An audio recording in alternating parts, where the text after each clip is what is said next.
বিবাহ বহির্ভূত সম্পর্কের জেরে শাশুড়ি ও স্ত্রীকে কুপিয়ে আত্মঘাতী এক ব্যক্তি।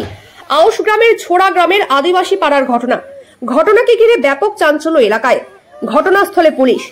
ছোড়া আদিবাসী পাড়ার বাসিন্দা এক ব্যক্তি মঙ্গলবার গভীর রাতে শাশুড়িকে ও স্ত্রীকে ধারালো অস্ত্রের কোপ মারে, তারপর পালিয়ে যায়।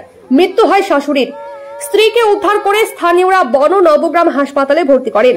পরে তাকে বর্ধমান মেডিকেল কলেজ হাসপাতালে স্থানান্তর করা হয়। বুধবার সকালে ওই গ্রাম থেকে বেশ কিছুটা দূরে মাঠের মধ্যে একটি গাছে অভিযুক্তের ঝুলন্ত দেহ উদ্ধার করে পুলিশ। জানা গিয়েছে, স্ত্রীর সঙ্গে এক ব্যক্তির পরকীয়া সম্পর্ক আছে। এই সন্দেহ থেকেই এই ঘটনা ঘটায় আত্মঘাতী ওই ব্যক্তি। পুলিশ ঘটনার তদন্ত শুরু করেছে। শেষ পাওয়া খবর অনুযায়ী স্ত্রী সুতি সুরেন আশঙ্কাজনক অবস্থায় বর্ধমান মেডিকেল কলেজ হাসপাতালে চিকিৎসাধীন। কি সম্পর্ক ছিল ওদের? দুজনের স্বামী স্ত্রীরা ঝগড়া হচ্ছিল, একটু ওই সন্দেহ কারণে ঝগড়া হচ্ছিল।